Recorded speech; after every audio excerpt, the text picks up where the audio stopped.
헌정 질서를 지키기 위해 비상계엄을 선포합니다.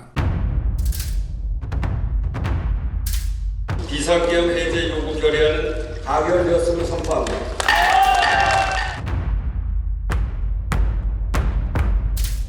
대통령 윤석열 탄핵 소추안은 가결되었음을 선포합니다.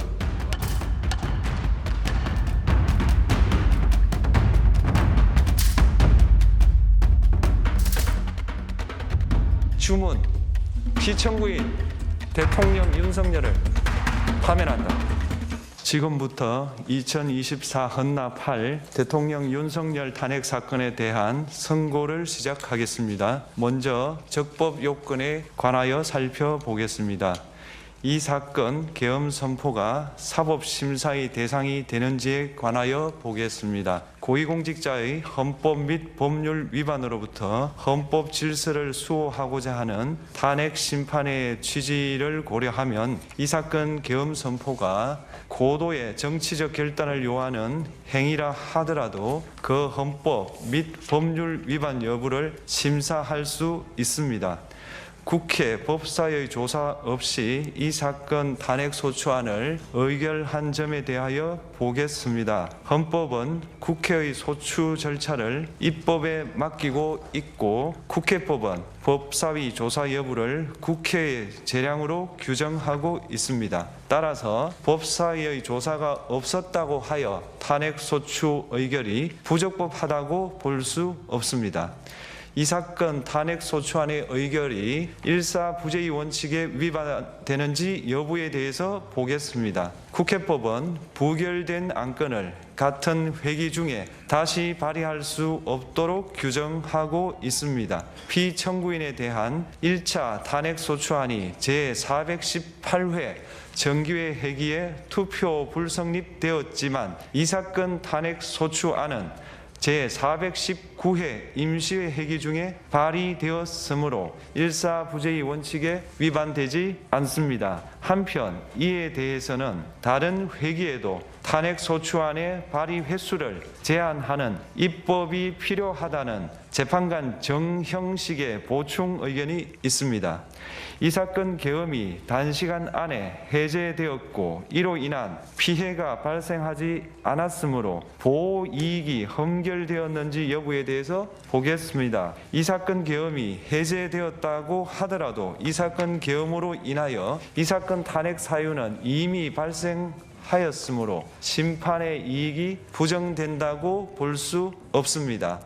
소추 의결서에서 내란죄 등 형법 위반 행위로 구성하였던 것을 탄핵 심판 청구 이후에 헌법 위반 행위로 포섭하여 주장한 점에 대하여 보겠습니다. 기본적 사실관계는 동일하게 유지하면서 적용 법조문을 철회, 변경하는 것은 소추 사유의 철회, 변경에 해당하지 않으므로 특별한 절차를 거치지 않더라도 허용됩니다. 피청구인은 소추 사유에 내란죄 관련 부분이 없었다면 의결 정족수를 충족하지 못하였을 것이라고 주장하지만 이는 가정적 주장에 불과하며 객관적으로 뒷받침할 만한 근거도 없습니다. 대통령의 지위를 탈취하기 위하여 탄핵 소추권을 남용하였다는 주장에 대하여 보겠습니다. 이 사건 탄핵 소추안의 의결 과정이 적법하고 피소추자의 헌법 또는 법률 위반이 일정 수준 이상 소명되었으므로 탄핵 소추권이 남용되었다고 볼 수 없습니다. 그렇다면 이 사건 탄핵 심판 청구는 적법합니다. 한편 증거법칙과 관련하여 탄핵 심판 절차에서 형사소송법상 전문법칙을 완화하여 적용할 수 있다는 재판관 이미선, 김형두의 보충 의견과 탄핵 심판 절차에서 앞으로는 전문법칙을 보다 엄격하게 적용할 필요가 있다는 재판관 김복형, 조한창의 보충 의견이 있습니다. 다음으로 피청구인이 직무집행에 있어 헌법이나 법률을 위반하였는지 피청구인의 법 위반 행위가 피청구인을 파면할 만큼 중대한 것인지에 관하여 살펴보겠습니다. 우선 소추 사유별로 살펴보겠습니다. 1. 1. 이 사건 계엄 선포에 관하여 보겠습니다. 헌법 및 계엄법에 따르면 비상계엄 선포의 실체적 요건 중 하나는 전시, 사변 또는 이에 준하는 국가 비상사태로 적가 교전 상태에 있거나 사회 질서가 극도로 교란되어 행정 및 사법 기능의 수행이 현저히 곤란한 상황이 현실적으로 발생하여야 한다는 것입니다. 피청구인은 야당이 다수 의석을 차지한 국회의 이례적인 탄핵소추 추진, 일방적인 입법권 행사 및 예산 삭감 시도 등의 전횡으로 인하여 위와 같은 중대한 위기사항이 발생하였다고 주장합니다. 피청구인의 취임 후 이 사건 계엄 선포 전까지 국회는 행안부 장관, 검사, 방통위위원장, 감사원장 등에 대하여 총 22건의 탄핵소추안을 발의하였습니다. 이는 국회가 탄핵소추 사유의 위헌, 위법성에 대해 숙고하지 않은 채 법 위반의 의혹에만 근거하여 탄핵심판 제도를 정부에 대한 정치적 압박 수단으로 이용하였다는 우려를 낳았습니다. 그러나 이 사건 계엄 선포 당시에는 검사 1인 및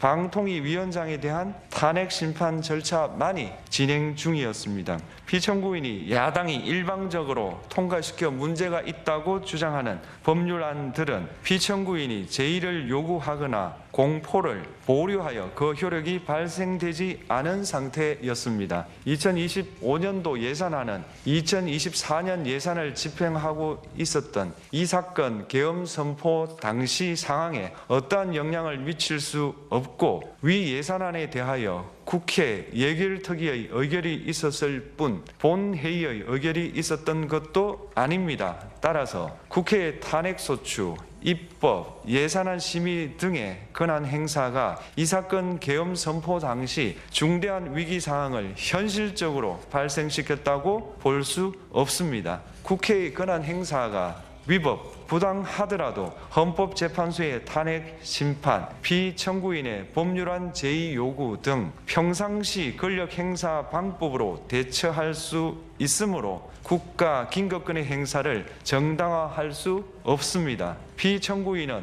부정선거 의혹을 해소하기 위하여 이 사건 계엄을 선포하였다고도 주장합니다. 그러나 어떠한 의혹이 있다는 것만으로 중대한 위기 상황이 현실적으로 발생하였다고 볼 수는 없습니다. 또한 중앙선관위는 제22대 국회의원 선거 전에 보안 취약점에 대하여 대부분 조치하였다고 발표하였으며 사전, 우편, 투표함, 보관장소, CCTV 영상을 24시간 공개하고 개표 과정에 수검표 제도를 도입하는 등의 대책을 마련하였다는 점에서도 피청구인의 주장은 타당하다고 볼 수 없습니다. 결국 피청구인이 주장하는 사정을 모두 고려하더라도 피청구인의 판단을 객관적으로 정당화할 수 있을 정도의 위기 상황이 이 사건 계엄 선포 당시 존재하였다고 볼 수 없습니다. 헌법과 계엄법은 비상계엄 선포의 실체적 요건으로 병력으로서 군사상의 필요에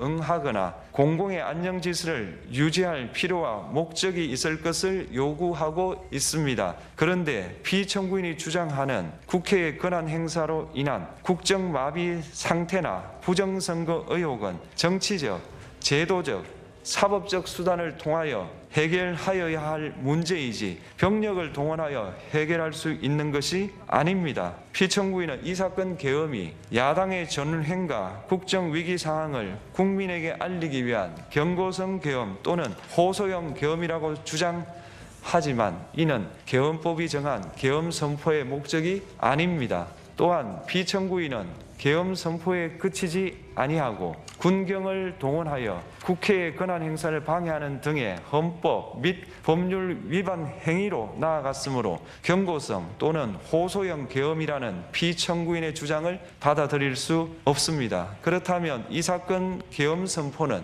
비상계엄 선포의 실체적 요건을 위반한 것입니다. 다음으로 이 사건 계엄 선포가 절차적 요건을 준수하였는지에 관하여 보겠습니다. 계엄 선포 및 계엄 사령관 임명은 국무회의의 심의를 거쳐야 합니다. 피청구인이 이 사건 계엄을 선포하기 직전에 국무총리 및 9명의 국무위원에게 계엄 선포의 취지를 간략히 설명한 사실은 인정됩니다. 그러나 피청구인은 계엄 사령관 등 이 사건 계엄의 구체적인 내용을 설명하지 않았고 다른 구성원들에게 의견을 진술할 기회를 부여하지 않은 점을 고려하면 이 사건 계엄 선포에 관한 심의가 이루어졌다고 보기도 어렵습니다. 그 외에도 피청구인은 국무총리와 관계 국무위원이 비상계엄 선포문에 부서하지 않았음에도 이 사건 계엄을 선포하였고 그 시행 일시, 시행 지역 및 계엄 사령관을 공고하지 않았으며 지체 없이 국회에 통고하지도 않았으므로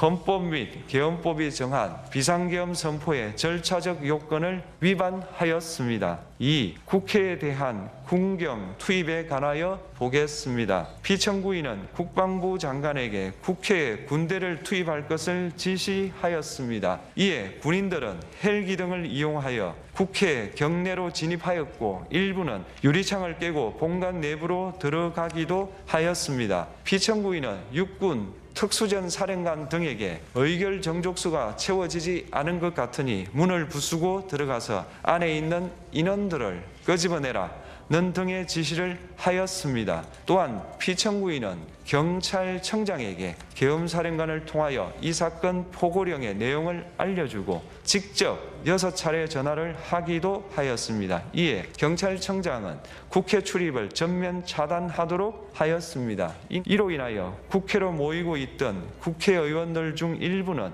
담장을 넘어가야 했거나 아예 들어가지 못하였습니다. 한편 국방부 장관은 필요시 체포할 목적으로 국군 방첩사령관에게 국회의장, 각 정당 대표 등 14명의 위치를 확인하라고 지시하였습니다. 피청구인은 국가정보원 1차장에게 전화하여 국군 방첩사령부를 지원하라고 하였고 국군 방첩사령관은 국가정보원 1차장에게 위 사람들에 대한 위치 확인을 요청하였습니다. 이와 같이 피청구인은 군경을 투입하여 국회의원의 국회 출입을 통제하는 한편 이들을 끌어내라고 지시함으로써 국회의 권한 행사를 방해하였으므로 국회에 계엄 해제 요구권을 부여한 헌법 조항을 위반하였고 국회의원의 심의 표결권 불체포 특권을 침해하였습니다. 또한 각 정당의 대표 등에 대한 위치 확인 시도에 관여함으로써 정당 활동의 자유를 침해하였습니다. 피청구인은 국회의 권한 행사를 막는 등 정치적 목적으로 병력을 투입함으로써 국가 안전보장과 국토방위를 사명으로 하여 나라를 위해 봉사하여 온 군인들이 일반 시민들과 대치하도록 만들었습니다. 이에 피청구인은 국군의 정치적 중립성을 침해하고 헌법에 따른 국군 통수 의무를 위반하였습니다. 3. 이 사건 포고령 발령에 관하여 보겠습니다. 피청구인은 이 사건 포고령을 통하여 국회, 지방의회, 정당의 활동을 금지함으로써 국회에 계엄 해제 요구권을 부여한 헌법조항, 정당 제도를 규정한 헌법조항, 대의민주주의, 권력분리 원칙을 위반하였습니다. 비상계엄 하에서 기본권을 제한하기 위한 요건을 정한 헌법 및 계엄법 조항, 영장주의를 위반하여 국민의 정치적 기본권, 단체 행동권, 직업의 자유 를 침해하였습니다. 4. 중앙선관위에 대한 압수수색에 관하여 보겠습니다. 피청구인은 국방부 장관에게 병력을 동원하여 선관위의 전산 시스템을 점검하라고 지시하였습니다. 이에 따라 중앙선관위 청사에 투입된 병력은 출입 통제를 하면서 당직자들의 휴대의 전화를 압수하고 전산 시스템을 촬영하였습니다. 이는 선관위에 대하여 영장 없이 압수수색을 하도록 하여 영장주의를 위반한 것이자 선관위의 독립성을 침해한 것입니다. 5. 법조인에 대한 위치 확인 시도에 관하여 보겠습니다. 앞서 말씀드린 바와 같이 피청구인은 필요시 체포할 목적으로 행해진 위치 확인 시도에 관여하였는데 그 대상에는 퇴임한 지 얼마 되지 않은 전 대법원장 및 전 대법관도 포함되어 있었습니다. 이는 현직 법관들로 하여금 언제든지 행정부에 의한 체포 대상이 될 수 있다는 압력을 받게 함으로 사법권의 독립을 침해한 것입니다. 지금까지 살펴본 피청구인의 법 위반 행위가 피청구인을 파면할 만큼 중대한 것인지 관하여 보겠습니다. 피청구인은 국회와의 대립사항을 타개할 목적으로 이 사건 계엄을 선포한 후 군경을 투입시켜 국회의 헌법상 권한 행사를 방해함으로써 국민 주권주의 및 민주주의를 부정하고 병력을 투입시켜 중앙선관위를 압수수색하도록 하는 등 헌법이 정한 통치 구조를 무시하였으며 이 사건 포고령을 발령함으로써 국민의 기본권을 광범위하게 침해하였습니다. 이러한 행위는 법치국가 원리와 민주국가 원리의 기본 원칙들을 위반한 것으로 그 자체로 헌법 질서를 침해하고 민주공화정의 안정성에 심각한 위해를 끼쳤습니다. 한편 국회가 신속하게 비상계엄 해제 요구를 결의할 수 있었던 것은 시민들의 저항과 군경의 소극적인 임무 수행 덕분이었으므로 이는 피청구인의 법 위반에 대한 중대성 판단에 영향을 미치지 않습니다. 대통령의 권한은 어디까지나 헌법에 의하여 부여받은 것입니다. 피청구인은 가장 신중히 행사되어야 할 권한인 국가긴급권을 헌법에서 정한 한계를 벗어나 행사하여 대통령으로서의 권한 행사에 대한 불신을 초래하였습니다. 피청구인이 취임한 이래 야당이 주도하고 이례적으로 많은 탄핵 소추로 인하여 여러 고위공직자의 권한 행사가 탄핵 심판 중 정지되었습니다. 2025년도 예산안에 관하여 헌정사상 최초로 국회 예산결산특별위원회에서 정액 없이 감액에 대해서만 야당 단독으로 의결하였습니다. 피청구인이 수립한 주요 정책들은 야당의 반대로 시행될 수 없었고 야당은 정부가 반대하는 법률안들을 일방적으로 통과시켜 피청구인의 제의 요구와 국회의 법률안 의결이 반복되기도 하였습니다.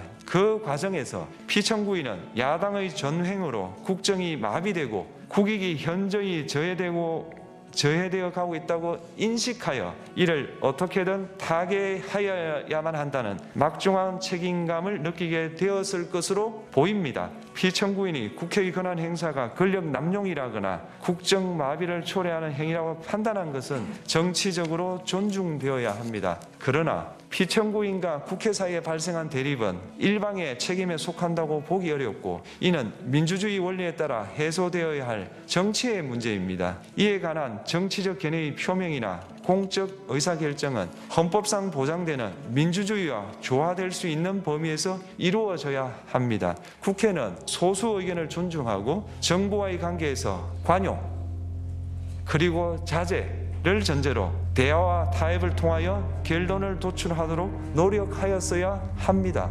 피청구인 역시 국회의 대표인 국회를 협치의 대상으로 존중하였어야 합니다. 그럼에도 불구하고 피청구인은 국회를 배제의 대상으로 삼았는데 이는 민주정치의 전제를 허무는 것으로 민주주의와 조화된다고 보기 어렵습니다. 피청구인은 국회의 권한 행사가 다수의 횡포라고 판단했다 하더라도 헌법이 예정한 자구책을 통해 견제와 균형이 실현될 수 있도록 하였어야 합니다. 피청구인은 취임한 때로부터 약 2년 후에 치러진 국회의원 선거에서 피청구인이 국정을 주도하도록 국민을 설득할 기회가 있었습니다. 그 결과가 피청구인의 의도에 부합하지 않더라도 야당을 지지한 국민의 의사를 배제하려는 시도를 하여서는 안 되었습니다. 그럼에도 불구하고 피청구인은 헌법과 법률을 위반하여 이 사건 계엄을 선포함으로써 국가긴급권 남용의 역사를 재현하여 국민을 충격에 빠뜨리고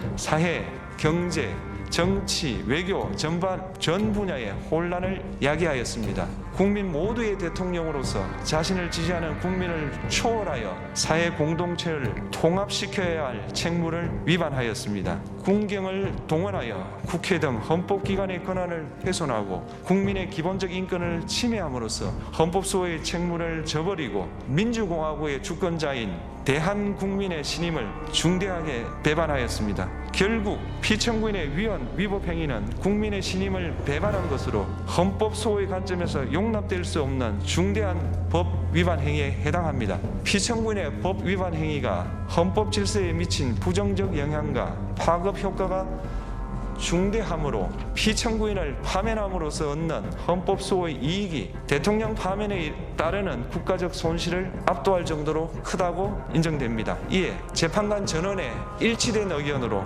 주문을 선고합니다. 탄핵 사건이므로 선고 시각을 확인하겠습니다. 지금 시각은 오전 11시 22분입니다. 주문: 피청구인 대통령 윤석열을 파면한다.